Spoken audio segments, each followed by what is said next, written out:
Hello दोस्तों, जैसा कि हम सभी जानते हैं कि बोर्ड की जो एग्जाम है फरवरी से स्टार्ट हो रहे हैं। तो हमें 3 तरह के स्टूडेंट मिलते हैं।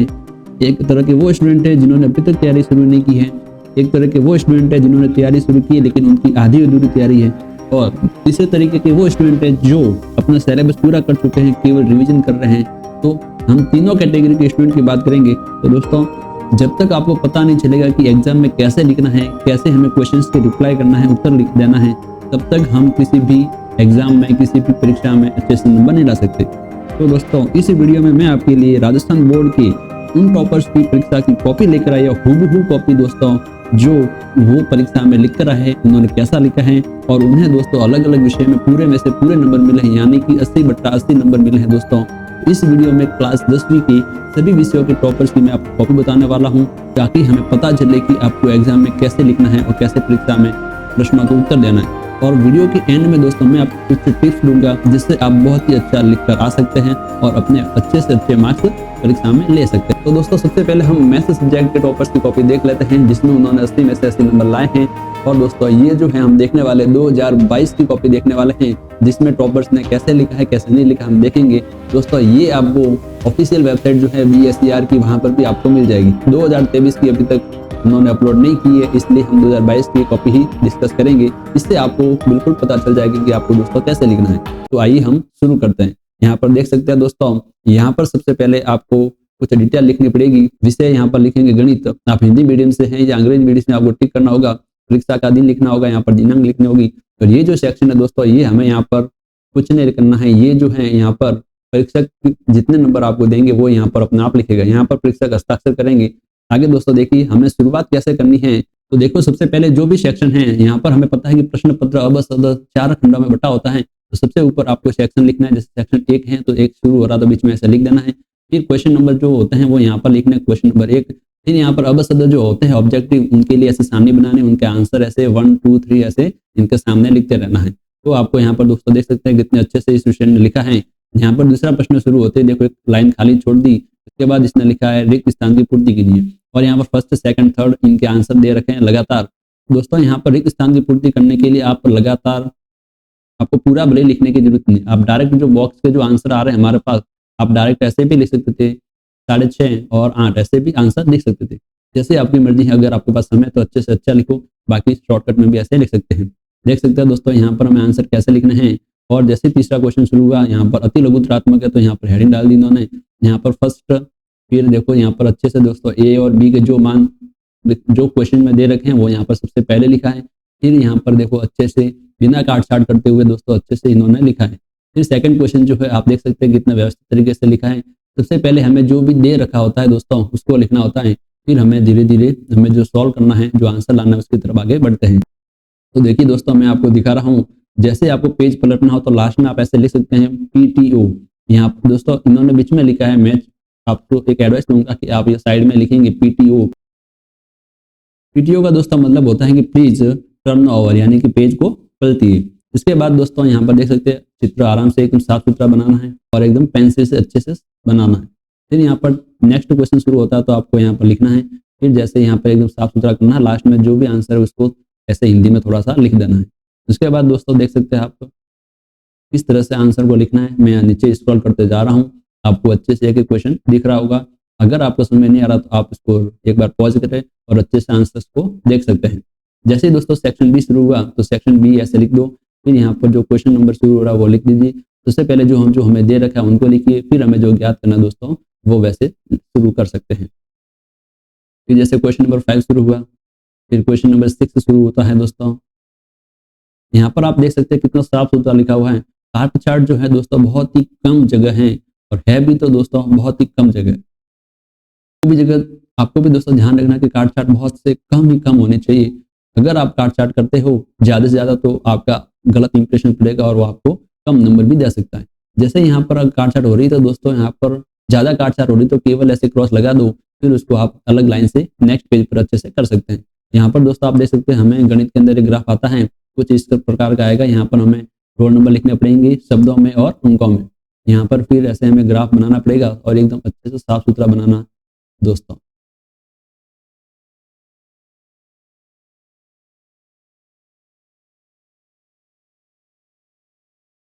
फिर आप देख सकते हैं ये वाले क्वेश्चन आ रहे हैं, ट्रिग्नोमेट्री के क्वेश्चन आ रहे हैं। दोस्तों अगर आपको कुछ पुराने क्वेश्चन दिख रहे हैं तो वो आपको नेगलेक्ट करना है। आपको केवल ध्यान रखना है कि हमें कैसे परीक्षा में लिखना है, केवल इतना ध्यान रखना है ताकि हमारे अच्छे से अच्छे नंबर आ सके। फिर दोस्तों सेक्शन सी शुरू होता है, तो यहाँ पर सेक्शन सी हेडिंग डालनी है। फिर क्वेश्चन नंबर 17 से 18 से ऐसे लगातार शुरू करते जाना है।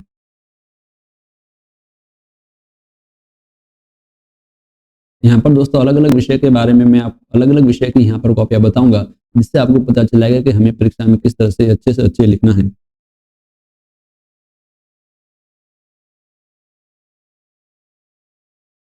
फिर दोस्तों 22वां क्वेश्चन शुरू होता है। यहाँ पर चित्र बनाया, इन्होंने रचना की है, जो इस साल हमारा ये चैप्टर हट गया है। दोस्तों जैसे यहाँ पर गलत हुआ है तो देखो उन्होंने क्रॉस किया है, क्रॉस करने के बाद दोस्तों नीचे से लिखना शुरू कर दिया। तो यही हमें दोस्तों करना, ज्यादा क्रॉस करना नहीं। जैसे इतना घोटना नहीं, बहुत सारे बच्चे देखते हैं अगर गलत होता है तो ऐसे बहुत सारे ऊपर ऊपर घोटते हैं, ऐसा नहीं करना है। केवल दोस्तों गलत हुआ है वहां पर एक क्रॉस लगाओ और आगे बढ़ते चलो, आगे नेक्स्ट लाइन से लिखना शुरू कर दो। आप देख सकते हैं दोस्तों। और लास्ट में दोस्तों हमेशा जहां भी आपके कंप्लीट हो जाए तो आपको लाइन खींचनी है और लास्ट में क्या लिखना है दोस्तों, द एंड लिख देना है। और जो भी आपकी खाली पेज बच रहे हैं उनको आप क्रॉस लगाएंगे दोस्तों, एक लाइन ऐसे खींच लेनी है ताकि आगे वाले को पता चले कि यहाँ पर अब काम पूरा हो गया है, आगे कोई भी काम नहीं बचा। जितने भी पेज खाली दोस्तों आप देख सकते हैं यहाँ पर ऐसे लाइन खींच लेने हैं। दोस्तों सबसे लास्ट पेज पर हमें यहाँ पर गणित के अंदर रफ कार्य करना होता है, तो सबसे लास्ट का जो पेज होता है वहां पर हमें सबसे ऊपर हेडिंग डालनी है ऐसे रफ कार्य। फिर हमें जो भी काम करना है रफ कार्य वो नीचे ऐसे कर लेना है। फिर लास्ट में इसको 2 लाइनें ऐसे क्रॉस पूरे पेज पर लगा देना है। उसके बाद फिर हमारी ये कॉपी खत्म हो जाती है। अब हम दोस्तों विज्ञान की कॉपी की बात कर लेते हैं। विज्ञान में हमें किस तरह से क्वेश्चन के आंसर लिखना है। यहाँ पर हम टॉपर्स के विज्ञान की कॉपी की बात करेंगे, जिसके अंदर टॉपर्स ने 80/80 नंबर प्राप्त किए हैं, पूरे में से पूरे नंबर दोस्तों प्राप्त किए हैं। आप देख सकते हैं दोस्तों 80 में से 80 नंबर मिले हुए उनको। यहाँ पर दोस्तों खंड अ शुरू होता है, क्वेश्चन नंबर 1 से इनकी सारणी बनाई है। यहाँ पर उन्होंने द लिखा है और द के आगे जो भी आंसर लिखा है दोस्तों उन्होंने इसको भी लिख रखा है। तो ऐसे आप भी अच्छे से लिख सकते हैं, जिससे एग्जामिनर पर बहुत ही अच्छा इंप्रेशन डालता है और वो अच्छे से अच्छे नंबर देने की कोशिश करता है। यहाँ पर देख सकते हैं खाली जगह में इन्होंने पूरी की पूरी लाइन लिखी है और यहाँ पर खाली जगह भरी है। अगर आपके पास समय कम है, अगर आपको लगता है कि समय कम पड़ेगा, पेपर बड़ा है, तो डायरेक्ट आप क्वेश्चन नंबर 2 डालिए और फर्स्ट नंबर डालिए और डायरेक्ट आंसर भी ऐसे लिख सकते हैं। नेक्स्ट सेकंड डालिए, यहाँ पर डायरेक्ट आंसर भी लिख सकते हैं। बाकी आप ऐसे पूरी की पूरी लाइन भी ऐसे लिख सकते हैं दोस्तों। हर क्वेश्चन देखिए यहाँ पर अच्छे से लिखा है और प्रत्येक क्वेश्चन के बाद दोस्तों लाइन छोड़ी गई है। ये भी दोस्तों इनके लिखने का तरीका आप देख सकते हैं। नंबर दोस्तों शुरू होता है क्वेश्चन फोर्स। देखिए दोस्तों यहाँ पर क्वेश्चन को शुरू कैसे करना है उसको भी दोस्तों लिखने का बहुत ही तरीका होना चाहिए। आप देख सकते हैं यहाँ पर क्वेश्चन की जो शुरुआत है दोस्तों बहुत ही अच्छे तरीके से होनी चाहिए, जिससे कि हमें आगे वाला जो है वो क्वेश्चन को जरूर पढ़े और अच्छे से अच्छे नंबर दे सके। राइटिंग दोस्तों जहाँ तक संभव हो बहुत ही साफ सुथरी लिखनी है और चित्र जब तक आए, चित्र आते हैं दोस्तों उनको पेंसिल से एकदम साफ सुथरा बनाना है। देख सकते हैं यहाँ पर रिएक्शन हो रही है, अभिक्रिया, और उनका चित्र भी यहाँ पर दोस्तों बनाने का दे रखा है।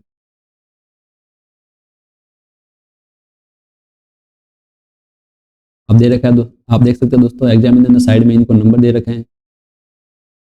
जो जो दोस्तों प्रीवियस ईयर क्वेश्चन आए हुए हैं उनको आप जरूर एक बार तैयार जरूर कर लें, ताकि आपके ये क्वेश्चन अच्छे से रेडी हो सके। और दोस्तों ध्यान रखना है कि ये क्वेश्चन जरूर आ सकते हैं, क्योंकि पुराने जो क्वेश्चन होते हैं वो बहुत बार दोस्तों क्या होता है, रिपीट होते हैं। खंड 2 दोस्तों शुरू होता है यहाँ पर 21वां प्रश्न, पहला 21 का पहला दोस्तों प्रतिक्रिया प्रतिवर्ती क्रिया। फिर सेकंड क्वेश्चन 21 का, थर्ड क्वेश्चन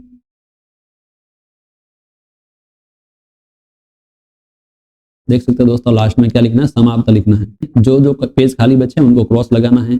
यहाँ पर भी इन्होंने देखो क्रॉस लगा है और उनको दोस्तों इतना साफ सुथरा लिखा है। आप देख सकते हैं कितनी कम काटाछाटी की है और उनको दोस्तों 80 में से 80 नंबर मिले हैं। दोस्तों नेक्स्ट हम इंग्लिश सब्जेक्ट की कॉपी देख लेते हैं। यहाँ पर भी टॉपर हैं दोस्तों, 80 में से 80 नंबर प्राप्त किए। आप देख सकते हैं 80 में से 80 नंबर इनको मिले हैं। इंग्लिश में दोस्तों देखिए इन्होंने ये अलग अलग टॉपर्स की दोस्तों मैं कॉपियां दिखा रहा हूँ, एक ही टॉपर्स की सभी कॉपियां नहीं है। तो देखिए दोस्तों ये अलग टॉपर्स हैं, इनकी इंग्लिश की आप कॉपी देख सकते हैं। अवश्य जो आते हैं ऑब्जेक्टिव क्वेश्चन इनको उन्होंने कैसे लिखा है, इन्होंने यहाँ पर सारणी नहीं बनाई है, डायरेक्ट इन्होंने ऐसे लिखा है। क्वेश्चन 1 आंसर फर्स्ट, इसका ए ऑप्शन राइट है, इन्होंने ऐसे लिखा आंसर। क्वेश्चन नंबर सेकंड का answer option number B right है, तो इन्होंने ऐसे पर्टिकुलर एक एक दोस्तों ऐसे लिखा, प्रत्येक के बीच में दोस्तों खाली जगह छोड़िए। तो जो भी आपको तरीका दोस्तों अच्छा लगता है आप वैसा तरीका अपना सकते हैं और अच्छे से अच्छे अपने नंबर प्राप्त कर सकते हैं। ये दोस्तों अलग अलग टॉपर्स की कॉपियां दिखाने का उद्देश्य यही है कि आप इनकी कॉपियों को देखें, अपनी जो जो कमी है उनको दूर करें, अच्छे से अच्छे कॉपी के अंदर लिखेंगे उतने ही आपको अच्छे से अच्छे नंबर दोस्तों मिलेंगे। आप यहाँ पर दोस्तों इनका आंसर्स देख सकते हैं कि टॉपर्स ने आंसर्स कैसे शुरू किए और कैसे खत्म किया लास्ट में, और उनको लिखने का तरीका क्या रहा। अगर आप ये चीज़ ध्यान से देखते हो तो आपके बहुत ही अच्छे दोस्तों नंबर आ सकते हैं।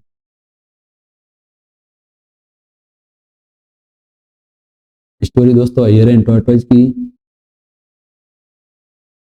यहाँ पर दोस्तों देख सकते हैं नंबर दिए हैं और लास्ट में दोस्तों उन्होंने लिखा है एंड लिखा है और रोल नंबर भी लिखा है। जो पेज खाली बच गए उन्होंने यहाँ पर क्रॉस लगा दिए हैं। नेक्स्ट दोस्तों हम हिंदी के टॉपर्स की उत्तर पुस्तिका देख लेते हैं। इसके अंदर भी दोस्तों इन्होंने 80 में से 80 नंबर प्राप्त किए हैं।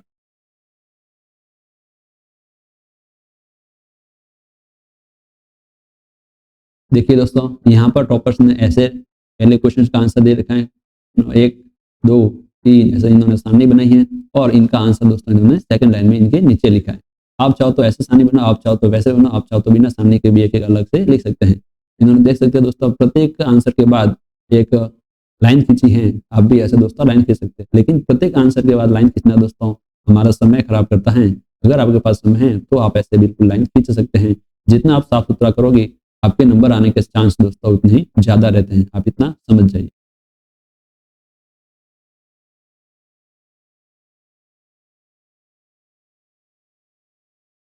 सकर्मक अकर्मक क्रिया दोस्तों, प्रश्नों के आंसर कैसे दे रहे हैं आप देखिए उनको अच्छे से। शुरुआत कैसे करनी है दोस्तों प्रश्न की, जितना ये अच्छे से अगर आप किसी प्रश्न को शुरू कर लेते हैं तो आपके दोस्तों नंबर आने के चांस उस प्रश्न में आपको नंबर बहुत ही अच्छे से मिल सकते हैं। क्योंकि शुरुआत अच्छी है तो आगे भी सब कुछ अच्छा ही रहता है, ऐसा माना जाता है। देख सकते हो दोस्तों जब अथवा वाले प्रश्न आते हैं, जैसे प्रश्न 17 है, इसमें पहले प्रश्न दे रखा है फिर अथवा फिर दूसरा आगे प्रश्न लिख रखा है। अथवा से ऊपर जो लिख रखा है वो हमें प्रश्न नहीं आता, नीचे वाला आता है। तो आप ऐसे भी लिख सकते हैं अथवा, अथवा लिख दिया और उसके नीचे वाला प्रश्न पता चल जाएगा, ताकि आगे वाले को पता चल जाता है कि हमें स्टूडेंट जो है अथवा के नीचे वाला प्रश्न ऐसे कर रहा है। अगर ऊपर वाला प्रश्न हमें आता है तो अथवा लिखने की जरूरत नहीं है, नीचे वाला प्रश्न आता है तो ऐसे अथवा लिखिए फिर शुरू करें।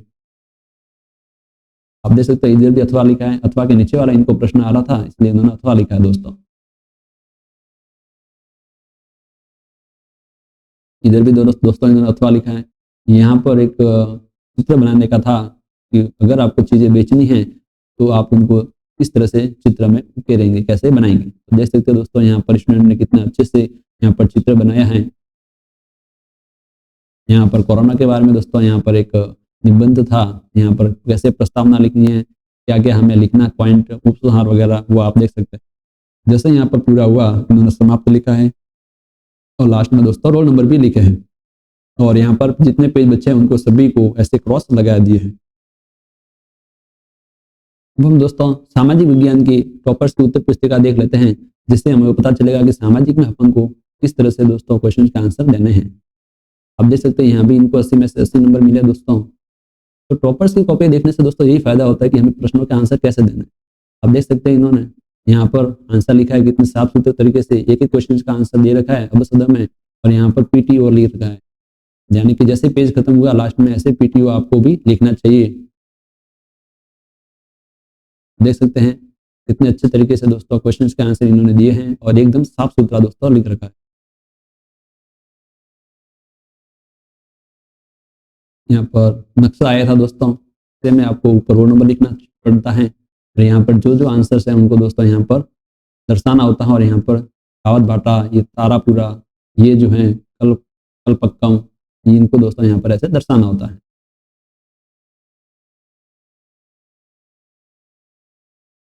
आप देख सकते हैं यहाँ पर एग्जामिनर ने इनको 2-2 नंबर दिए हैं। इस क्वेश्चन में 3 नंबर का था, पूरे के पूरे 3 नंबर दिए हैं। दोस्तों सामाजिक विज्ञान में पूरे में से 80 में से 80 नंबर लाना दोस्तों बहुत ही बड़ी बात होती है। आजकल दोस्तों मैथ और विज्ञान में तो दोस्तों नंबर ला लेते हैं, लेकिन सामाजिक में 80 में से 80 नंबर लाना दोस्तों बहुत ही बड़ी बात होती है। और इनके टॉपर्स की कॉपी को देखकर आप ये अंदाजा लगा सकते हैं कि इन्होंने कैसे लिखा होगा। तो लास्ट में दोस्तों यहाँ पर इन्होंने तो लिखा नहीं, लेकिन आपको जरूर लिखना है समाप्त, और जितने भी पेज बचे हैं उनको ऐसे क्रॉस करना है। अब दोस्तों हमारे लास्ट सब्जेक्ट बन जाती है संस्कृत। यहाँ पर भी हम टॉपर्स की कॉपी देखेंगे जिनमें इन्होंने 80 में से 80 नंबर प्राप्त किए हैं। यहाँ पर देखिए टॉपर्स में दोस्तों यहाँ पर भी इन्होंने अलग अलग लिखा है अबसद।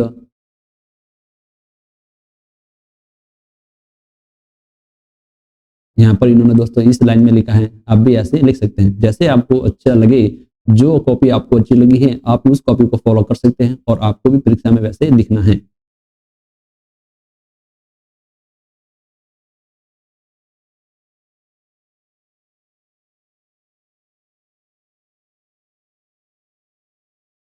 दोस्तों इन कॉपीज के बाद मैं आपको कुछ हिंट दूंगा और उस हिंट को आपको जरूर देखना है। अब दोस्तों लास्ट में इन्होंने लिखा है एंड। आपको दोस्तों सिंपल सा ऐसे लिखना है समाप्त, और लास्ट में जितने भी आपके पेज बचे हैं उनको ऐसे क्रॉस लगा देना है। तो कई बार आपने देखा होगा कि एक बच्चा जो है केवल एग्जाम से एक दिन पहले पढ़ता है और वो डायरेक्ट दोस्तों 80% से अबव मार्क्स लेकर आ जाता है। तो दोस्तों ये कैसे संभव है? तो एक बच्चा जो है दोस्तों बहुत ही मेहनत करता है लेकिन वो परीक्षा में सही लिख कर नहीं आता, उसके तो भी दोस्तों 80% के आसपास ही बनते हैं। तो दोनों में दोस्तों डिफरेंस क्या रहा? केवल दोस्तों लिखने का डिफरेंस है। जैसा आप लिखोगे वैसा आपके नंबर मिलेंगे। वहां पर एग्जामिनर ये आपको चेक नहीं करेगा कि आपको कितना ज्यादा याद है कितना ज्यादा याद नहीं। जितना अच्छा लिखोगे उतने दोस्तों अच्छे से अच्छे आपको मार्क्स मिलेंगे। दोस्तों अब हम पॉइंट्स की बात कर लेते हैं। तो सबसे पहला पॉइंट आपको ध्यान रखना है कि एक भी प्रश्नों को आपको नहीं छोड़ना है। जितने भी आपके एग्जाम में प्रश्न हैं सभी प्रश्नों को आपको करना है। अगर नहीं आ रहा है दोस्तों तो उनको भी आपको करना है। ध्यान रखें एक भी प्रश्नों को आप खाली नहीं छोड़े। जितना जरूरत है उतना जरूर आप कुछ न कुछ उसके अंदर उसके रिलेटेड जो प्रश्न पूछा है उसके रिलेटेड कुछ न कुछ दोस्तों जरूर लिखकर आए। दूसरी पॉइंट की बात करूं तो सभी प्रश्नों को क्रम से लिखना है दोस्तों। सभी प्रश्न दोस्तों क्रम से ही लिखने हैं। तो देखिए जैसे आपकी दोस्तों आंसर कॉपी है और यहाँ पर आपके पास ऐसे लाइनें होती हैं। आपने देखा अभी कॉपी के अंदर ऐसे कुछ लाइनें थी। तो यहाँ से जैसे आपने लिखा प्रश्न, जैसे हमारा प्रश्न संख्या 1 है तो इधर 1 लिख दीजिए और आगे दोस्तों खाली लाइन छोड़ दीजिए। यहाँ पर आपको उत्तर लिखना है और उत्तर के बाद हमारा यहाँ से काम शुरू कर देना है। अगर पहला प्रश्न हमारा अबसदा का होता है तो यहाँ पर सानी बना लीजिए। सानी से करना चाहते हैं नहीं है तो आप एकदम एक एक ऐसे दोस्तों लिख सकते हैं। पहला दूसरा इनके आंसर ऐसे सामने लिख सकते हैं। जैसे दोस्तों प्रश्न कंप्लीट होता है तो यहाँ पर एक आपको लाइन खींच देनी है। फिर एक लाइन छोड़कर हमें प्रश्न 2 से शुरू करना है। फिर यहाँ पर उत्तर लिखना है। यहाँ पर खाली जगह एक लाइन छोड़ देनी दोस्तों। फिर यहाँ से हमें सेकंड क्वेश्चन का आंसर लिखना है और जैसे ही क्वेश्चन कंप्लीट होता है तो यहाँ पर लाइन खींच देनी है। फिर प्रश्न संख्या 3 शुरू करना है। इस प्रकार दोस्तों आपको क्रम से लिखना है। कई बार देखा जाता है दोस्तों कि बहुत सारे बच्चे क्या करते हैं, प्रश्न 1 2 3 आ रहा था वो लिख दिए। फिर डायरेक्ट 11 प्रश्न आ रहा था तो डायरेक्ट 11 प्रश्न लिखा। फिर जैसे 16 प्रश्न आ रहा था 16 लिखा। फिर जैसे डायरेक्ट उनको 5वां याद आ गया तो 5वां शुरू कर लिया। फिर डायरेक्ट 17वां याद आ रहा तो 17वां। फिर दोस्तों वापस 4 पर चले गए। दोस्तों देखो 11 फिर 16 फिर वापस ऊपर चले गए 5 फिर नीचे वापस ऊपर। तो दोस्तों ऊपर नीचे ऐसे आपको नहीं घुमाना है एग्जामिनर को, क्योंकि दोस्तों एग्जामिनर जब कॉपी चेक करता है तो उसको देखना पड़ता है कि कौन सा प्रश्न कितने नंबर का है। तो जितना ज्यादा हम उनको परेशान करेंगे दोस्तों ऑटोमेटिक हमारे जो नंबर है वो दोस्तों वो कम देने की कोशिश करेगा। हमें इतना दोस्तों इस पॉइंट का ध्यान रखना है। यदि प्रश्न कोई नहीं आ रहा है, जैसे प्रश्न संख्या 4 हमें नहीं आ रहा था तो 4 के लिए हमें पता है कि 1 नंबर का प्रश्न है तो 2 लाइनें छोड़ दो दोस्तों। फिर जब भी याद आ जाए या लास्ट में हमारे पास समय है तो यहाँ पर कुछ न कुछ जरूर सोच के लिख दो। बाकी जो प्रश्न आ रहा है दोस्तों इनको लगातार ऐसे करते जाना है। थर्ड पॉइंट में दोस्तों मैं आपको बताना चाहता हूँ कि बहुत सारे बच्चे क्या करते हैं, जैसे गणित और विज्ञान की जब परीक्षा होती है तो उसमें क्या क्वेश्चन आते हैं उनकी कैलकुलेशन करनी होती है। तो प्रश्न जहाँ पर लिख रहे हैं प्रश्नों के उत्तर, तो यहीं पर प्रश्न के उत्तर लिखने के पास में यहीं पर उनका कार्य शुरू हो जाता है और यहाँ पर ही वो गुणा भाग ऐसे करने लगते हैं। तो दोस्तों आपको ऐसा बिल्कुल कतई नहीं करना है। रफ कार्य के लिए आप सबसे जो लास्ट वाला पेज होता है वहां पर यूज करना है और जब भी रफ कार्य आप शुरू करो तो सबसे ऊपर वाले पेज पर ऐसा रफ कार्य लिखना है। फिर पूरे पेज पर आप रफ कार्य कर दो। फिर लास्ट में जैसे हमारा रफ कार्य पूरा होता है तो उस पेज पूरे पेज को ऐसे क्रॉस लगा दो। और दोस्तों नेक्स्ट पॉइंट में आपको बताऊं, जैसे ही हमारा पेज कंप्लीट हो गया है, पूरा पेज भर गया है, नेक्स्ट पेज पर हम आ रहे हैं तो ऐसे नीचे सबसे लास्ट में कॉर्नर पर ऐसे लिख देना है पीटीओ, जिससे कि दोस्तों आगे वाले पर बहुत ही अच्छा इंप्रेशन जाएगा। पांचवा पॉइंट दोस्तों मैं आपको बताता हूँ, सभी प्रश्न अगर आपके कंप्लीट हो गए हैं तो लास्ट में सभी के सभी प्रश्न कंप्लीट होने के बाद आपको समाप्त लिख देना है और बाकी जितने भी अगर खाली पेज बचे हैं उनको ऐसे एक एक लाइन ऐसे लगा देनी है, जिससे आगे वाले को पता चले कि सभी जो प्रश्न है वो दोस्तों कंप्लीट हो चुके हैं। और छठा पॉइंट दोस्तों मैं बताऊं, आपको एकदम साफ सुथरा लिखना है, एकदम दूर दूर, ऐसा नहीं कि एकदम भीड़ भाड़ में जैसे पास पास लिखते हैं तो पूरा कचरा दिखेगा दोस्तों। साफ सुथरा लिखना है, क्योंकि हमारे पास यहाँ पर दोस्तों बहुत सारी जगह होती है और राइटिंग का दोस्तों ध्यान रखना, जहाँ तक अच्छी राइटिंग लिखोगे उसमें ही दोस्तों आपके बहुत ही अच्छे नंबर आने के चांस होंगे। और चित्र को हमेशा दोस्तों पेंसिल से बनाओगे और स्केल का प्रयोग करोगे। जैसे ही दोस्तों मैं आपको एक अच्छा पॉइंट बताऊं जहाँ पर आपको समय की बचत हो सकती है। जैसे ही आपको दोस्तों कॉपी मिलती है, आप शुरुआत से ही जैसे आपको कॉपी दे दी और शुरू में ही दोस्तों हमें पता है कि पहले क्वेश्चन के लिए अबसदा के लिए हमें सारणी बनानी, तो तुरंत सारणी बना के तैयार रखो। जैसे फिर हमें पेपर मिलेगा वहां पर डायरेक्ट हमें आंसर लिखना रहेगा अ ब स द ऐसे, ताकि इससे क्या होगा दोस्तों 2-3 मिनट हमारे बचेंगे। ये 2-3 मिनट दोस्तों हमारे समय बचत के लिए बहुत इंपॉर्टेंट है। अगर कोई क्वेश्चन नहीं आ रहा तो वहां पर हमें दोस्तों सोचने में हमें एक्स्ट्रा मिलेगा। और जहां पर पेज होता है दोस्तों, तो कहीं पर भी ऐसे पॉइंट, कोई भी सब्जेक्ट हो सकती है, सामाजिक, गणित, विज्ञान, जहां पर हमें सूत्र की जरूरत होती है, कुछ चित्र की जरूरत होती है, हमें लगता है कि एक पॉइंट जो है, एक परिभाषा जो है, एक सूत्र जो है मैं भूल सकता हूं, तो दोस्तों वहां पर शॉर्टकट में रफ पेज जो होता है लास्ट पेज पर, वहां पर ऐसे चुपचाप लिख दीजिए, ताकि इससे बाद में अगर वो प्रश्न आता है तो कंफ्यूजन हम नहीं होंगे और वो परिभाषा में याद हो जाएगी और हम अच्छे से लिख सकते हैं। तो ये दोस्तों, अगर आप कुछ बेसिक पॉइंट ध्यान रखते हैं तो दोस्तों मुझे पूरी उम्मीद है कि आप 80 में से 80 नंबर जरूर ला सकते हैं। बाकी दोस्तों आपकी तैयारी पर निर्भर करेगा, आप किस प्रकार की तैयारी करते हैं। अगर आप लिखने का तरीका आपका ये रहा और तैयारी आपकी बेस्ट है, तो दोस्तों आपको 80 में से 80 नंबर लाने से कोई नहीं रोक सकता। तो दोस्तों मिलते हैं इसी प्रकार अपने नेक्स्ट वीडियो में, तब तक के लिए बेस्ट ऑफ लक, मेहनत करें, गुड लक, धन्यवाद दोस्तों।